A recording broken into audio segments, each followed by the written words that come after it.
Hello, and welcome to the Resilient Life podcast. Resilient Life is part of peakprosperity.com. It's where we focus on practical and actionable knowledge for building a better future. I'm your host, Adam Taggart. If you enjoy eating meat, you're going to really like today's podcast. With me is Adam Parks, founder of Victorian Farmstead Meat Company, which sources, butchers, and sells cuts from sustainably-raised grass-fed animals throughout Northern California. Today's podcast should be both educational and fun. Adam's a friend of mine, and we've done business together. He and I have helped grow Victorian Farmstead over the past few years, and for much of last year, we ran a much larger meat CSA that operated off of 250 acres. In a future podcast, Adam and I will do our best attempt to share the best practices we've learned from our forays into local investing. But today, we're here to talk about meat. Why does how an animal is raised matter so much to the quality of the meat? What's the difference between organic, pasture-raised, and grass-fed? Does the way meat is butchered matter? What are some of the best ways to prepare and preserve meats? Adam and I will kick back and spend the next 45 minutes or so doing our best to answer these questions and more. Adam, thanks for joining us today. You ready to get started? Yeah, you bet. Thanks for having me. It's going to be fun. Well, first off, why don't you provide a little background on your own expertise with meat? You grew up on a ranch in Tamales, California, right? That's right. We had about 1,000 acres on the south end of Tamales. Tamales is a little teeny town right on the coast, about an hour and a half from San Francisco. And we had at any given time 12 to 1,500 head of sheep and a variety of other animals on the property. And that's where I got my start through 4-H and working the ranch with my parents in terms of learning how to raise animals for meat. Great. And then what got you into doing what you're doing at Victorian these days? You know, my family and I went through a pretty rough time in 2008 when the housing crisis hit Central California. I'd love to tell you that it was all the banks and corporations' fault, but I made plenty of bad decisions of my own, and we basically lost everything. And we lost our house, we lost our cars, we lost our business in the Central Valley, and really had nowhere to go. And we were very fortunate that my grandfather in 1972 had bought this little farm in Sebastopol, and a house was made available to us. And the first thing that I realized when we got there was we had all these mouths to feed. I didn't have a job, and we had to fix that first. And so I went back to my roots and started raising animals for meat just to fill our family freezers. And at that point, thought I had come up with a pretty good idea as far as how to get the beautiful locally raised meats that we have here in Sonoma County to the general consumer. And so we started doing farmers markets, and our business model went through a couple of different iterations before we got to where we are today. But that's how Victorian Farmstead got started, was simply having to feed my family. Great. And it was funny, when I was looking to relocate up here to Sebastopol, I came across your business on one of my first tours of the town and had never heard of a meat CSA before. I just thought that was the coolest idea. Maybe just take 2 seconds and explain to people what a meat CSA does. I know Victorian does a bit more than that, but sure. The meat CSA, so a CSA in general goes back a couple hundred years, and the idea behind it is basically to provide capital to the farmer, or in this case, rancher, to be able to absorb his costs over time before the big harvest. With fruits and vegetables and whatnot, is typically in the summer and fall months. For us, it was designed to give us a cash influx so that we could plan our harvests and be able to provide meat year-round, where in the past, the ranchers that I work with would seasonally raise their meat so that all the animals went to slaughter at one time. And they were used to getting, one big check a year that would carry them throughout the year. So by designing a CSA specific for meat, it provided a steep discount to our customers. And we were able to know that we would need X number of animals each month to satisfy those orders. And over time, we were able to get our ranchers converted to a system where they would provide animals to us throughout the year instead of all at once. It allows us to provide fresh meat as opposed to frozen on a pretty consistent basis. Great. And what it looks like to the customer, right, is they get a box every couple of weeks or a week or whatever, where it's got a little mixture of a variety of all different types of cuts, right? Maybe a steak, some bacon, some eggs, sure, chicken breast, etc., right? Yeah, it's there's a couple different ways that we offer it. We offer a premium box that is individually cut, smaller portions, and a couple different sizes on that. And all our boxes you can get weekly, bi-weekly, or monthly. And then we have a family box, we call it, where it's bigger cuts that are meant to be a large meal or a meal with leftovers, for singles that just like to cook a big chuck roast and eat it over the course of a week. That's a good fit. And then we do offer a custom box where you pick what goes into it. And because we know that you're going to be shopping on a consistent basis, you still enjoy a pretty good discount with that as well. Yeah, I just love the concept of, kind of like the milkman of old, leaving a bottle of milk on your doorstep. You wake up and there's these great cuts of farm-raised, ranch-raised meats. All right, well, let's really start at the beginning of the chain here. So it all starts with a well-raised animal.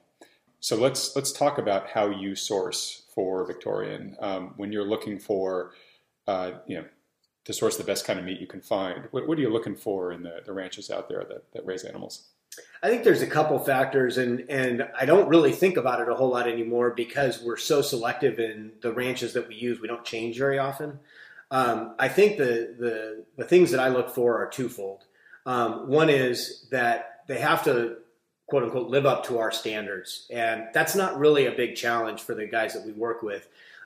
Most of the ranches that we use are guys that I grew up with that are now running the family ranch out here in West Marin, West Sonoma County. And they've been doing it the right way for generations. The difference is that in the past, they would raise meat animals to a certain stage, and then they would move off to feedlots or to more commercial operations. And now we've kind of, with the, I guess, renewed enthusiasm for 100% grass-fed and grass-finished beef and lamb and pasture-raised chicken and pork, the prices are giving them the opportunity to really provide that level of quality to the day-to-day consumer. So I think one is access, and consistency is the other big one.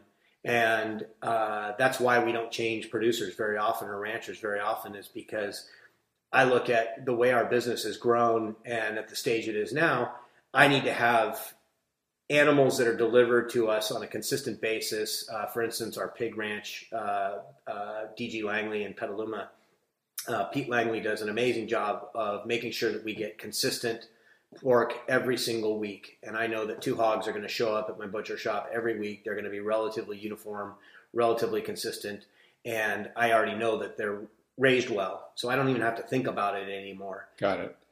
You mentioned a couple of things in there I want to just unpack a little bit further. So big focus on grass-raised and grass-finished, where it sounds like, I know this is still pretty common in the industry, where even if you pasture cattle in particular, oftentimes they're in their last months they're finished on grain, right, which really bulks them up at the end. Sure.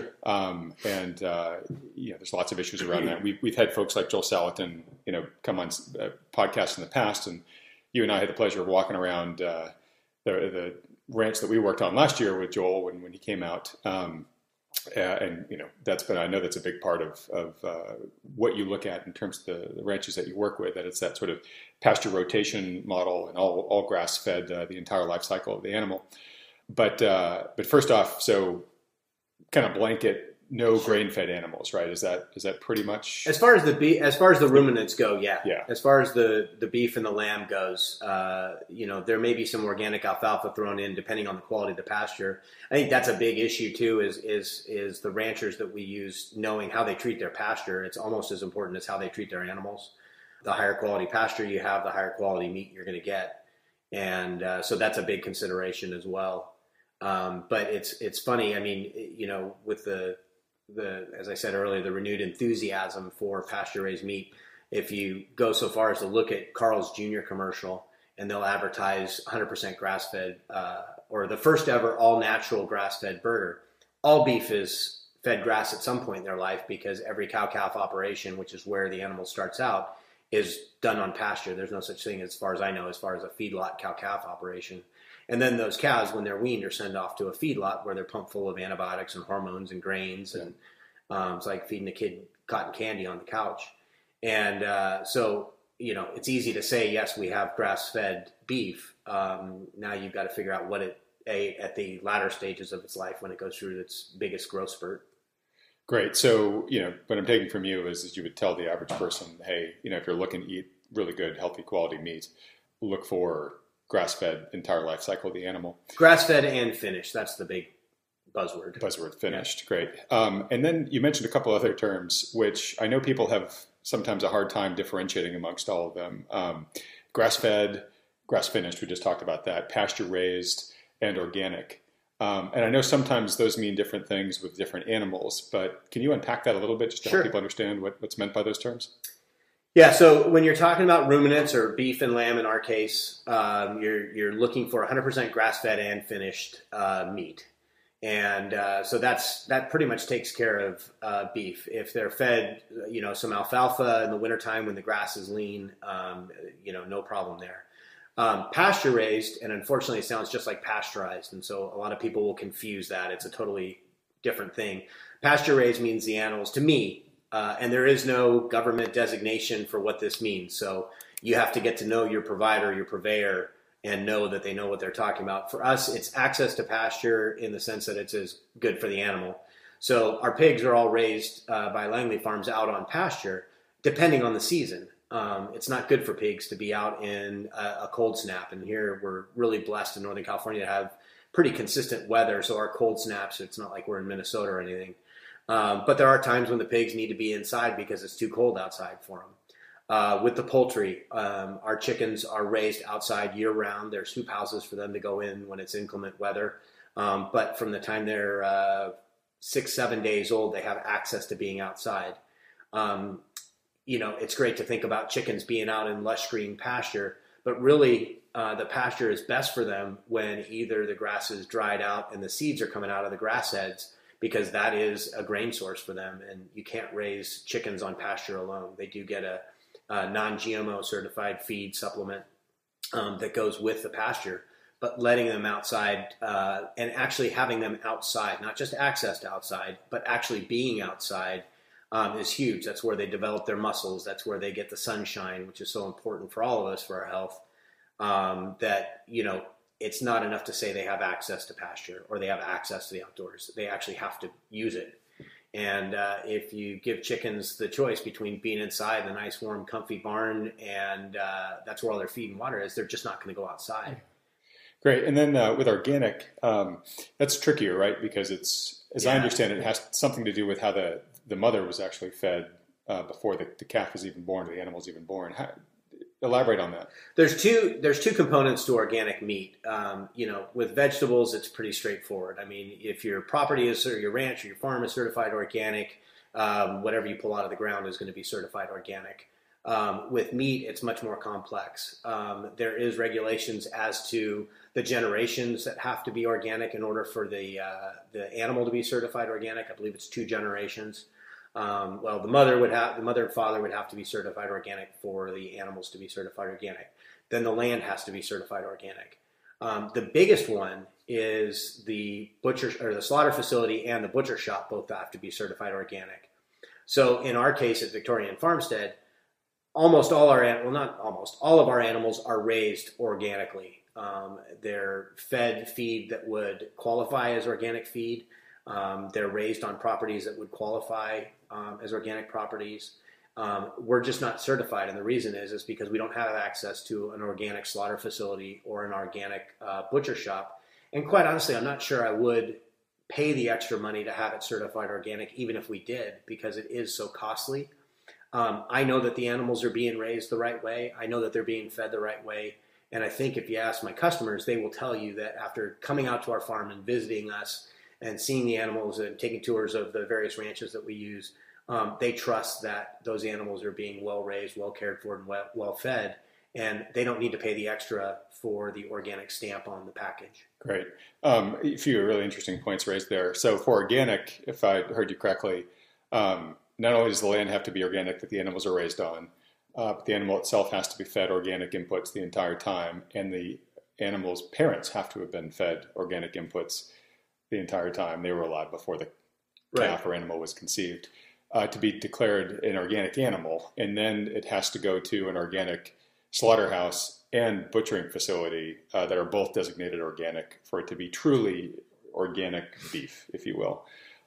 You also mentioned too that, some of those inputs are not fully in the hands of the ranchers. In other words, they can control how they raise the cows, but their area just might not have a slaughter facility that's designated organic, nor butchers. And I know here in our area, we're very blessed with having a USDA approved facility quite nearby, but that facility is not designated organic, and the next nearest facility of any type is, I think, like a 3-hour drive away. Right. So, for a lot of ranchers, a lot of small ranchers, you don't really have much control over, fulfilling that part of the organic process if you don't actually have the infrastructure within an economical drive of your ranch.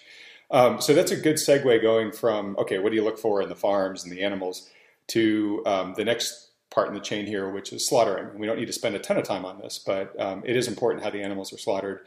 What are the types of things that you think folks need to know about or should look for in the way that the meat that they're eating has been slaughtered?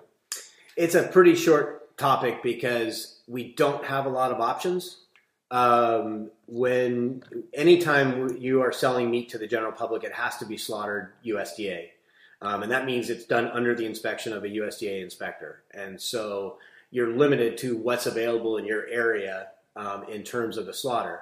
We're really fortunate. Our local slaughter facility did take the time and money to work with Temple Grandin and adjust their slaughtering practices to make it as painless, not as painless, but as humane as possible is the word I'm looking for all the animals. And that facility handles all our beef, all our pigs, and our lambs. So, we have real good confidence that those animals are being treated as well as possible up until the time that they're, all the way through the slaughter process. And then with poultry, for me, I want to make sure that the chickens in our case, and turkeys when we have turkeys, are, and believe it or not, upside down.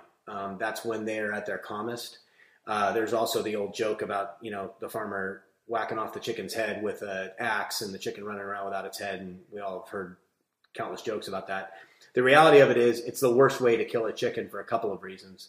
The first is that in terms of the quality of the product, when you take the head away, you remove the brain, obviously, and the heart stops pumping. So now you're leaving a carcass full of blood, which is going to ultimately taint the meat. So the most humane way to harvest a chicken is for them to be upside down. When we used to do it on the ranch, we'd have cones that they were in, which kept them kind of confined and from flapping around. And that was when they kind of calmed down.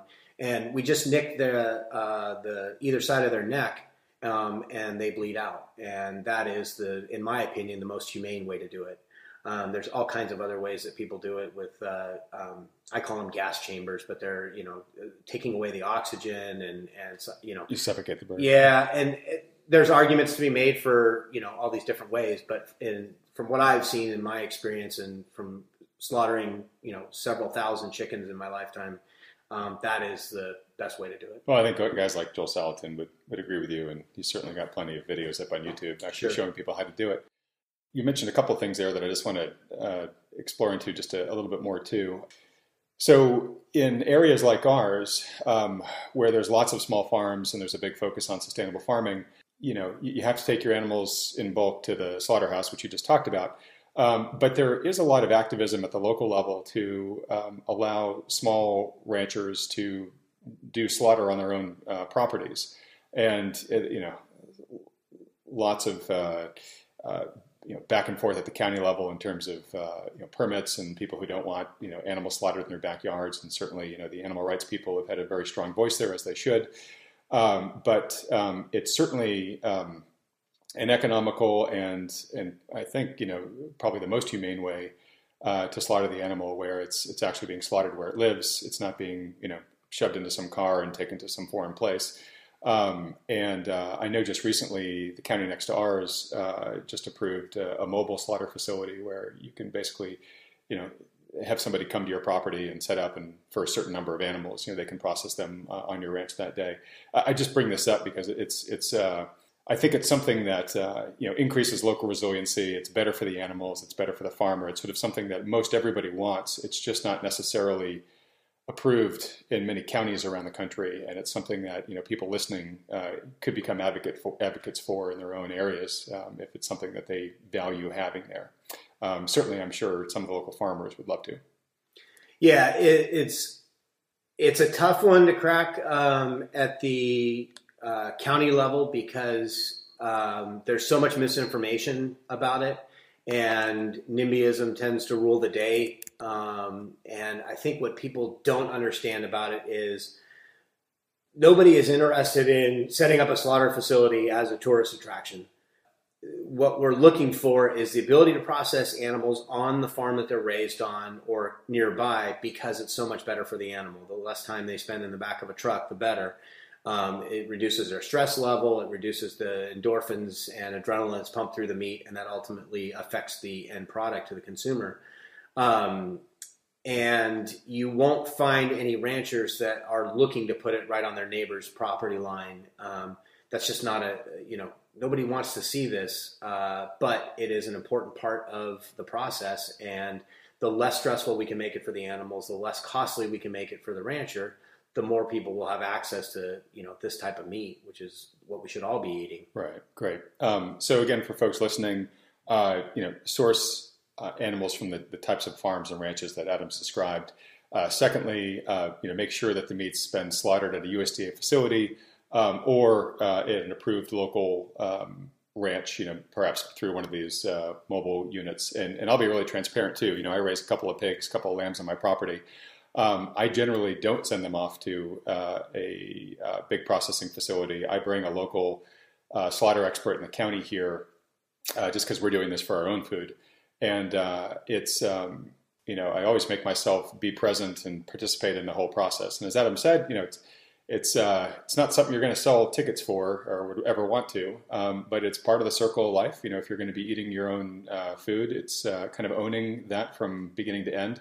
And it for sure, my belief after having watched this is it's the best for the animals. If you can do it right where they're living, it's very quick. It is unbelievable how fast a qualified slaughter expert can take a live animal to something that's hanging in his truck on the way to go to the butcher shop that looks like you'd see in a butcher shop.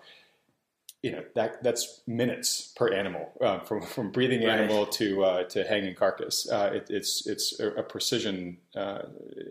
It's a real expertise that both impresses me and makes me really nervous of ever making that guy angry at me, because I would be disappeared in a heartbeat. Nobody would ever find my body. Okay, enough about slaughtering. So let's move on to butchering, which is the next step in the process here. And I was really surprised when I started working with you and began learning more about this, that in many ways, the way in which the meat is cut is about as important or as important as the way in which the animal was raised. And I kind of liken it to, giving one of the master artists a box of Crayola crayons. He's a great artist, but he only can do so much with the medium in which he's given. And I feel like that's probably the same way it is with meat, meaning you can have a great piece of meat, but you can destroy it by cutting it poorly. And vice versa, a good butcher can probably save some lesser cuts of meat. But the important thing is that the cutting is just as important as the quality of the meat itself. What do folks need to know about butchering? Butchering is an artisanal skill going back hundreds of years, if not thousands of years. And it's really getting a resurgence as people are more in touch with what they're eating, which is fantastic. I consider myself a meat cutter, not a butcher. I trained myself to be a butcher out of necessity. We couldn't afford to hire a proper butcher when we opened our shop. And so for me, it was something that I did because I had to, and I was really fortunate to have some real experts as really good friends that were willing to come down and help train me and make me functional. I've since passed that on to my wife, Laura, my wife and my business partner, and she runs the butcher shop now. I think when you're looking for a butcher, there's a couple things to keep in mind. Certainly, you've got to know what he's cutting. What are the animals that he's cutting, and where are they coming from? I mean, that's first and foremost. You're absolutely right that a good butcher can take if they're working with CAFO-raised meat, you still get CAFO-raised meat no matter how pretty they cut it.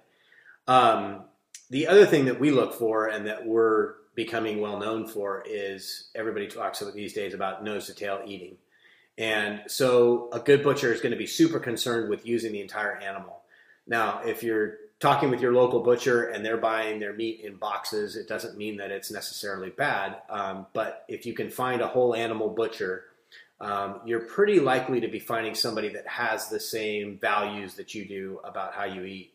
And when you buy animals whole, which is generally what we do, you have to use the whole thing. You have to use every part of it to make it economical. If I could design a cow that was all ribeye, I'd be retired in a very short period of time. But the reality of it is every time we slaughter a beef, I've got to figure out what to do with 400 pounds of ground beef, beef stew, roast, that kind of thing. And if we don't move those, we get stacked up, and the death of any butcher shop is a really big freezer. And so I've learned over the years how to make use of all these cuts seasonally and all these pieces of animals seasonally, so that they're interesting to people that come into the shop. A great example is short ribs. In the wintertime, I don't know that there's any better dish than a slow braised short rib. Super fatty, super unctuous, great flavor, relatively inexpensive compared to some other cuts. But nobody wants to fire up the stove in the oven when it's 100 degrees outside. So what do you do with those? Well, you can do a couple things with them. And one thing that we really love to do with them is cut them about a 1/4 inch thick and make Kalbi ribs or Korean short ribs out of them. And it's the exact same cut of meat that can be marinated for a couple hours or overnight, thrown straight onto the grill, 90 seconds aside, and they're just fantastic. Wow. Now, you were saying before we started recording that if you were to go to your butcher and he was just kind of directing to the fillets, that would be a warning sign. Yeah. If you go in and talk to your butcher and ask him, what's good today, and you're constantly directed to the most expensive cut he's got available, that would be a huge red flag for me. Any butcher worth their salt, if you ask them their favorite cuts, you're generally going to get an answer in the shoulder region, the shanks, the short ribs.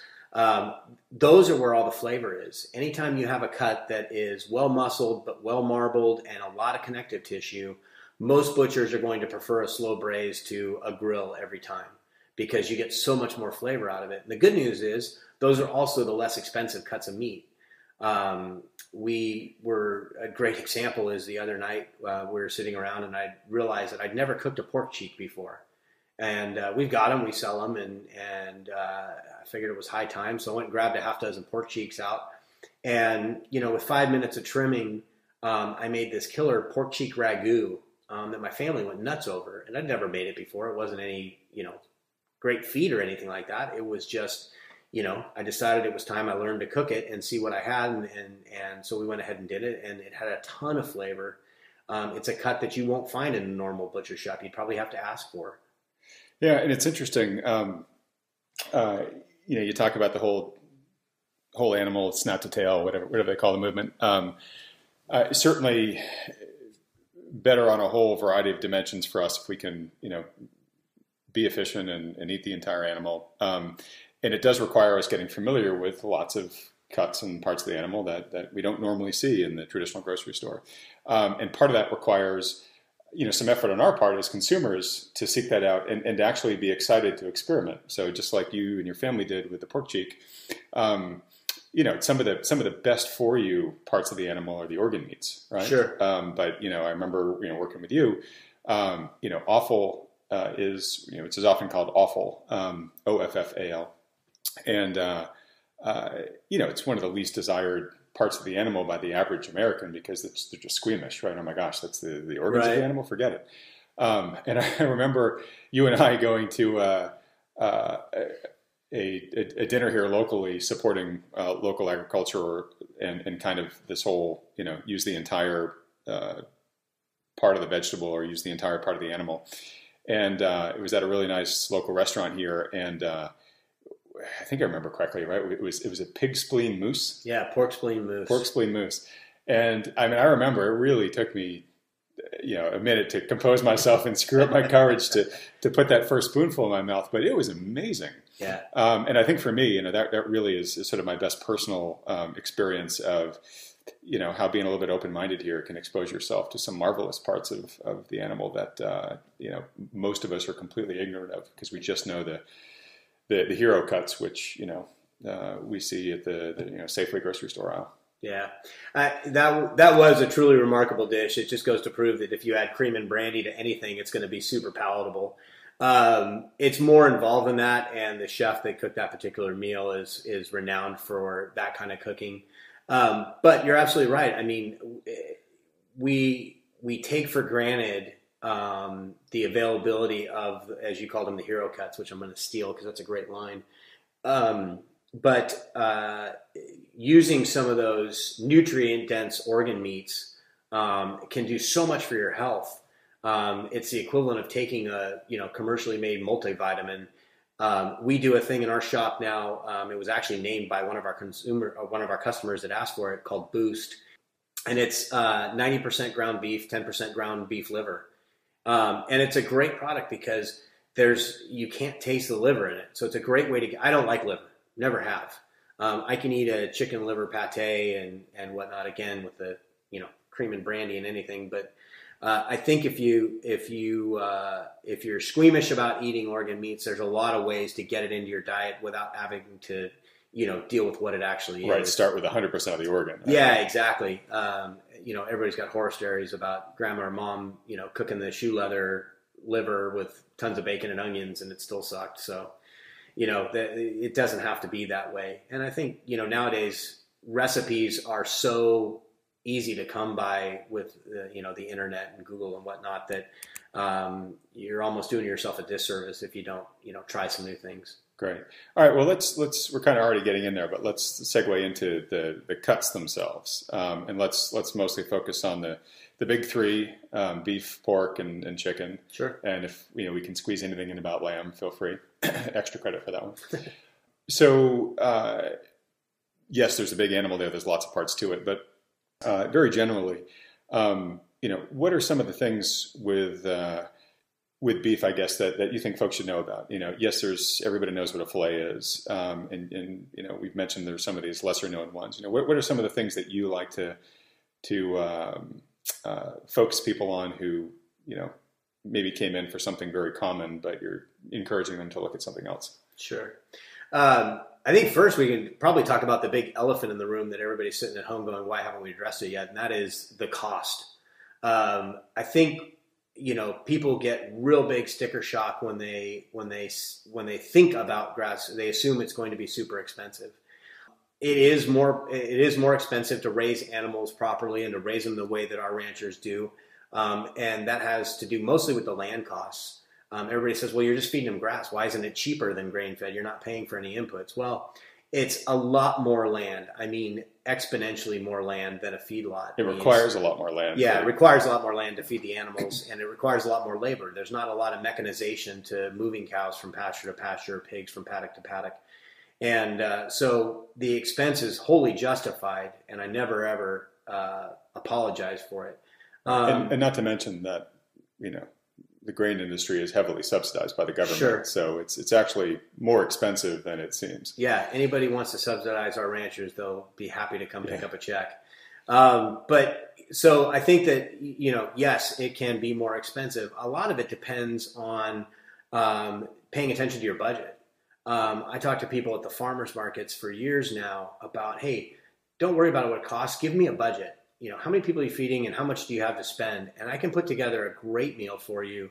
As long as you don't tell me that I'm trying to feed 6 on $20 and you want filet mignon. Right. One of my best friends is a tremendously talented butcher in San Francisco, and his favorite line, we do these dog and pony shows where he'll butcher and I'll MC, for lack of a better term. And one of the favorite topics that we bring up is, people think of filet as the, elite piece of meat. And the filet, the tenderloin, which is where the filet mignon comes from, its job in the animal is to push the excrement out. So, when you're eating that really fancy piece of meat, keep in mind that every piece has a function. I think you just maybe made a few people no longer. I'm trying to talk them off filet. It's not hard to sell filet. Well, the other piece of that too is, and when you ask me about, cuts of beef and what makes a good cut of beef, I think you got to keep in mind one thing and one thing only, and that is that fat is flavor. Fat from pasture-raised, grass-fed and finished ruminants or pasture-raised pork and chicken. Not only is the fat flavor, but it's a healthy fat for you. Mm-hmm. And I'm not a food scientist. I can't tell you all the different amino acids and be this and see that and whatnot. That's right. We fed Robb Wolf and others. Rob can tell you all about that stuff. But what I can tell you is that it is a healthier fat for you to eat. And the more of it that you get into the meat, the more flavor that you're going to get. And then once you have it, it's a matter of how you cook it to maximize that flavor. And again, that's why I always go to the slow braise is my favorite way. I don't care what time of year it is. That's always my favorite way to cook meat, because the lower and slower that you cook a good piece of meat, you're going to slowly break down those connective tissues and the fat and get something that is super tender and super unctuous. Great. And I mean, I presume anybody can do that with a slow cooker that you can pick up at a flea market for $5 even, right? Yeah. Crock pot slow cookers are awesome. I will tell you that I could spend the rest of my life with a Dutch oven as my only cooking vessel and be perfectly happy. Mm-hmm. Cast iron, if you don't have cast iron, go get some. I think the two most important pieces of equipment in the kitchen are a cast iron cooker and a meat thermometer. Those two pieces of equipment are where you should spend your money, because the cast iron will last you a lifetime. And I have a fairly high-end instant read meat thermometer that I use, and it is worth every penny to make sure that, as good as I think I am at cooking or whatever from my experience, it changes day to day. It changes on the outside temperature, and the temperature of my grill will change, and the temperature of my oven fluctuates. And, it's nice to know exactly what the meat's at when I'm taking it out of whatever I'm cooking it in. Yeah. All right. So before we hop off beef, are there any, one or two kind of interesting things that you like to do with beef that you think folks would enjoy? And not going to ask you to go through recipes in excruciating detail here, but what we'll do is we'll link to any ones that you like sharing from the write-up that accompanies this podcast. Sure. As far as beef goes, I think the two that I'll give you are, in my opinion, the granddaddy of all steaks is the ribeye. I know there's people that like porterhouses and T-bones and all that and filet and whatnot, but the ribeye has the most fat, which again is the most flavor. It is super easy to cook. And again, I would prefer to do my steaks in a cast iron than on the grill. And the reason for that is because as you do them on the grill, they all those juices that don't get seared in are hitting the coals and not in the pan. And cooking a steak, in my opinion, is super easy. It's a super hot cast iron or flat top grill. Sear it really hard on both sides after liberal seasoning with salt and pepper. If you've got a good piece of meat, you do not need to add a bunch of flavor to it. If you do, you probably don't have a really great piece of meat. And then I'll finish it, depending on the thickness, I'll tend to finish it in the oven at 350 or so until the steak is, if it's a ribeye that I'm cooking, I want to pull it out at about 125. And I like mine on the medium rare side, and that'll get you, once it's rested for 7 minutes on the counter, tended with foil, you should be good to go with a perfect medium rare. Other than that, as I said, I love the shanks. We sell them, we call them marrow steaks. That's another thing about butchers is we all make up our own names for everything. What I call a market steak is a boneless ribeye. And what we do is we cut our beef shanks into 1.25 1.5 inch steaks with the marrow bone in it, and don't mistake that for an actual steak that you're going to throw on the grill. It's tough as nails. But again, with a Dutch oven, get a nice hard sear on both sides of that meat, and then a slow braise. And you can be as creative as you want. I've braised them in beer and onions. I've braised them in stock and red wine, onions and garlic. A mirepoix in there with celery, carrots, and onions is key to bring out the flavor. And I do like to use tomato paste in there. It really brings a nice richness to it. But then you're just slow braising it in the oven, 250, 275. The more time you have, the better. And you'll find that you get two things out of it. One is the meat and the tendons and everything involved around the bone, the shank bone or the marrow bone is falling apart. But the other thing is the marrow comes out of those bones because we've cut them into 1.5 inch steaks. The marrow comes out, and that becomes this incredibly rich, thick gravy. And, you put that over the top of polenta, mashed potatoes, pasta, whatever your starch of choice is. It's fantastic. And that is, we'll put a link up there I've got a recipe on our website called Adam's Easy Ossobuco. Ossobuco, by the way, just means hollow bone in Italian. So you'll find it made in fancy restaurants, typically with lamb shanks or veal shanks. Any shank will work because what you're looking for is the marrow out of that bone. Great. All right. Awesome. Let's move on to pork. Sure. The tastiest animal, in my opinion. Yeah. Pork is, similar to beef in terms of, all of our four-legged animals are structured pretty much the same way. If you think about the old adage of eating high on the hog or being high on the hog, that is a literal description of how the hog is built. And the higher up on the animal you are from the ground, you'll find that's where the more expensive cuts are. So when you get into the high back of the animal, that's where your baby backs are, your loin, your tenderloin, and all those are great. But again, you're going to find that people that are cooking whole animals or know how to break a whole animal are going to go to the front shoulder. There's great stories that I tell at the farmers markets. My favorite cut of pork is the pork butt. And everybody assumes that I'm talking about the back end of the animal, and that's not the case at all. The pork butt actually comes from the front shoulder. Front shoulder, yeah. Yeah, and the reason for that is back in Pilgrim days when they were storing meat in these wooden casks, what we call today salt pork, where they layer salt and meat and salt and meat. And that was the way they preserved it back then. Those wooden casks were called butts. And so that's where the phrase pork butt comes from. Or Boston butt, again, that's where the Pilgrims were, so that's where the name came from. The back end or butt of the animal is actually the ham, the rear leg of the animal.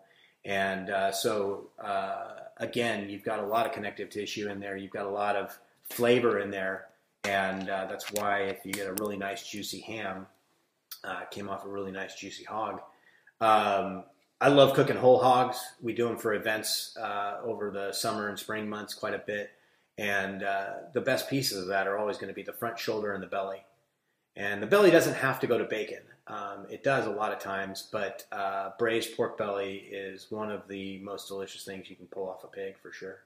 And one of the least expensive, right? Yeah, it is. Although with the popularity of bacon, especially good bacon that is cured without nitrates or with no added nitrates, that's a whole nother misnomer we can talk about if you want. But I have a hard time getting saving fresh pork belly for my customers that want it because, the value added from a business standpoint of making bacon is more profitable than selling fresh pork belly. Yeah. Actually, why don't you take a moment just to clear up the nitrate thing because that comes up a lot. Nitrite. Again, super clear that I am not a food scientist, but I was really pleased a few years ago when the Weston A. Price Foundation flipped their script on how they feel about products that are made with and without nitrates. And I like to say they agreed with me finally after several years. So when you go shopping for any product that is cured, whether it's ham or salami or bacon or whatever, you'll find that the label will say no nitrates added or nitrate free or whatever. And it's simply not true. If you look at the ingredients list, you will find that products that are listed as no nitrates or no nitrate added generally have a couple different things in them, or one of several different things in them. And it's going to be CJP, which is celery juice powder, celery juice solids, or celery salt. That simply becomes sodium nitrate in the curing process. The problem is that when you use a naturally occurring sodium nitrate, like celery juice powder, the people that are making the cure have to put a ton of it in the product in order to make sure they meet the minimum requirements once the cure is finished. You can't know what you're going to get at the end of the cure until it's over. So they put a ton of it in there in the interest of making sure they hit the minimums. Otherwise, the whole batch gets tossed. Makes total sense, yeah. When you use pink salt or commercially made sodium nitrate in the curing process, what you put in is what you get out. So when our bacon is made using sodium nitrate, we know that we use the minimum required by the USDA to get the batch approved, and we know that that is what we're going to get out of it. So if I'm picking between and we sell both because people want both. But when I'm feeding my family, if I have a choice between traditionally cured bacon or our no nitrate added, I go with the traditionally cured bacon because I know it has less sodium nitrate in it. Got it. Interesting.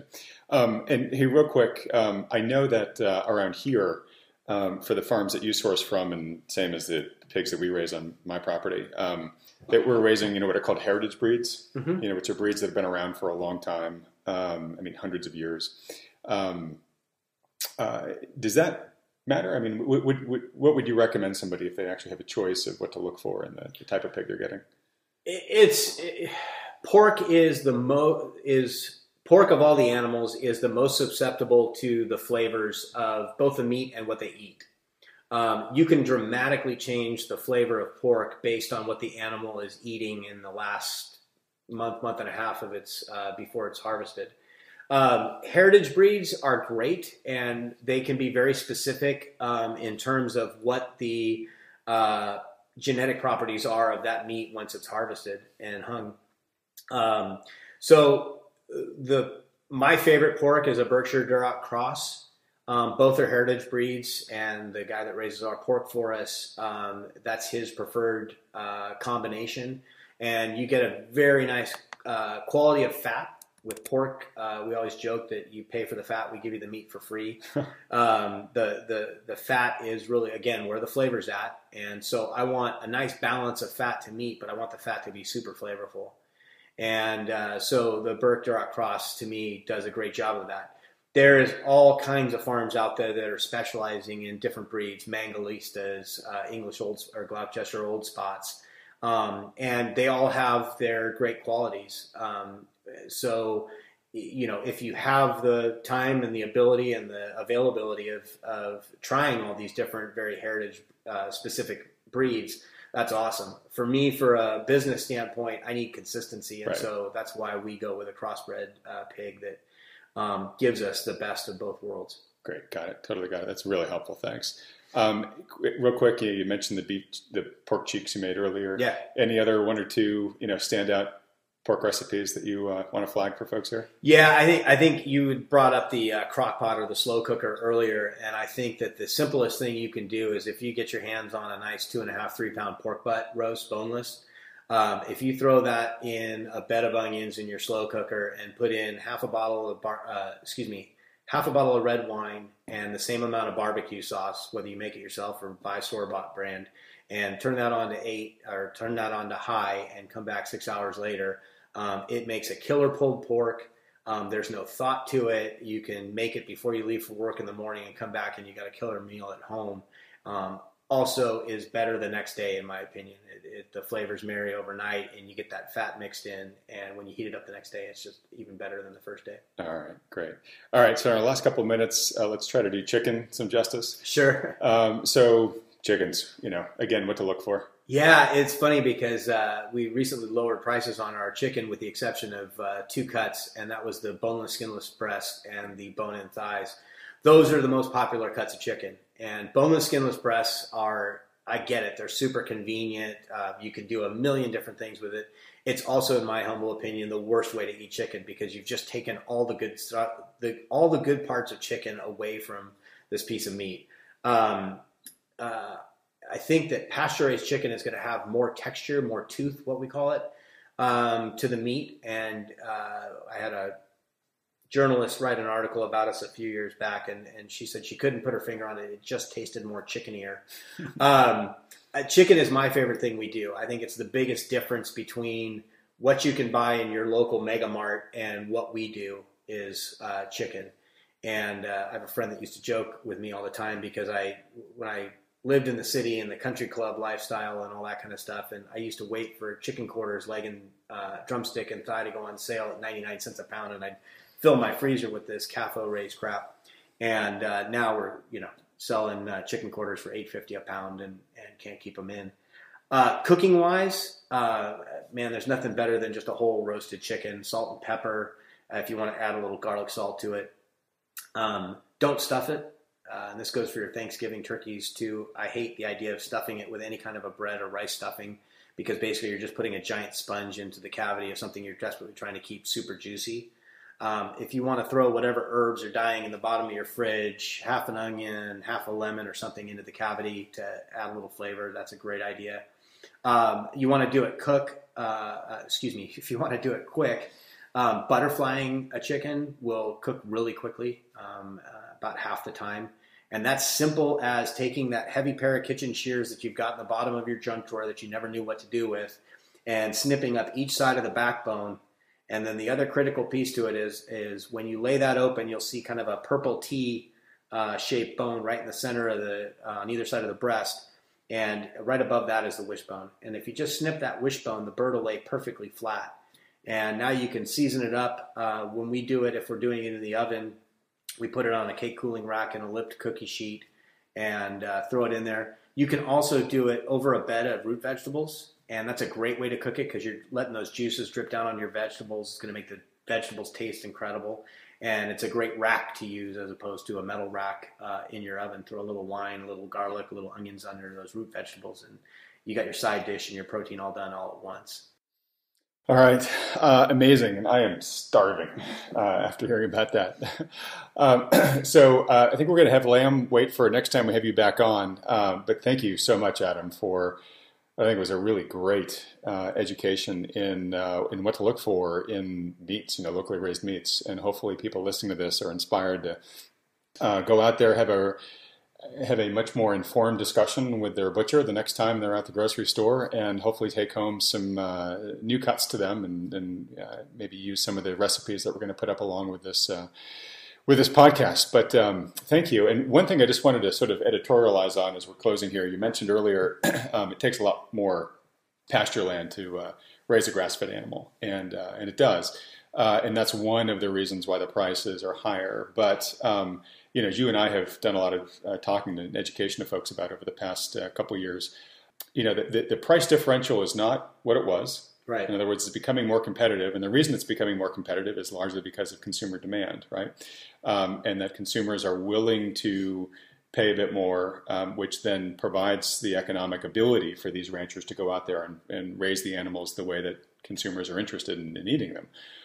So basically what I'm saying is by supporting the models you want to see with your consumer dollars, you're increasing the odds of actually bringing to fruition the type of future that you want to see happen in your own food shed. The other thing that I think people don't really quite realize is, when you go visit a factory farm, there's not a lot of people there. There's a ton of animals.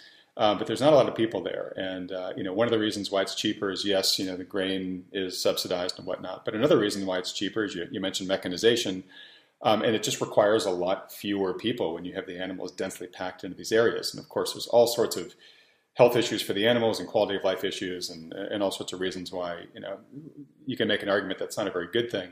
But I want to talk about the employees required for a moment, because when you are supporting animals raised in the way that you've been discussing through this podcast, those ranches, you're not just supporting the rancher himself, you're supporting the ranch hands, that are moving these animals out oftentimes on a daily or a couple times a week basis to new paddocks and whatnot.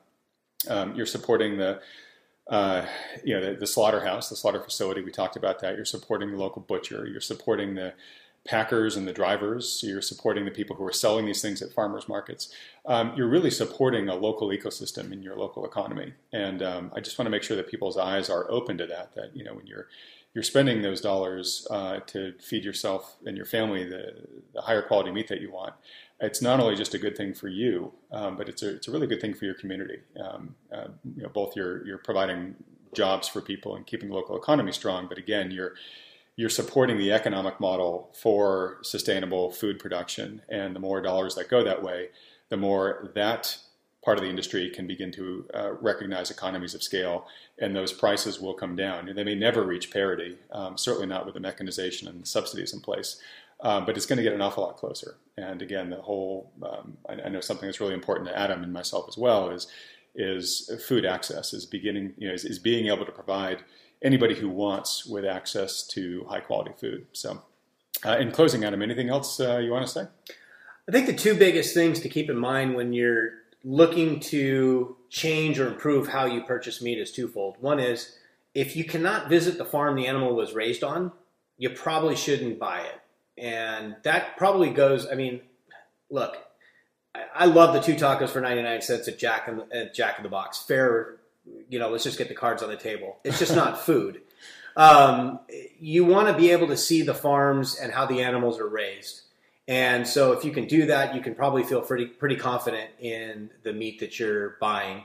I think the other thing is if you're not in our area, whether you choose our meat CSA or another meat CSA, it's a really great way to be introduced to other cuts of meat. And almost every part of the country now has meat CSAs popping up or something similar to it. We call ours a subscription box. But when you sign up, you will, the deepest discounts you're going to get are when you let the rancher pick or the butcher pick what goes in your box. It's a great way to be introduced to other cuts of meat that you might not be familiar with, that you fall in love with. Great. So as I mentioned, we're going to put links to some of the recipes that Adam mentioned up on the site. So if you're interested to try them out, you'll be able to go see them in their full glory for yourself. Adam, for folks that were inspired by what you had to talk about today, would like to learn a little bit more about what you're doing at Victorian Farmstead, where can they go to learn more? So our website is V as in Victor, IC, Farm, F as in Frank, ARM, Meats, M as in Mary, EATS.com. And you are welcome to email me at Adam at that website, Adam@vicfarmmeats.com, with any specific questions. And, the website is brand new. It's our second version of our website, so it's a little bit of a work in progress, but I'm pretty proud of what we've put together there. It's hopefully informative, and there is a web store there if you want to try stuff out. And it is a work in progress, so a lot bigger things to come from there too. Great. Well, Adam, thanks. It's been a fun hour, and Absolutely. Look forward to having you on again. And we'll get into the nitty-gritty of what it's like to actually run a small local business like this for folks that are interested in local investing, which we know is a topic that folks have been asking for a long time. So thanks again. It was a lot of fun. Thanks for having me.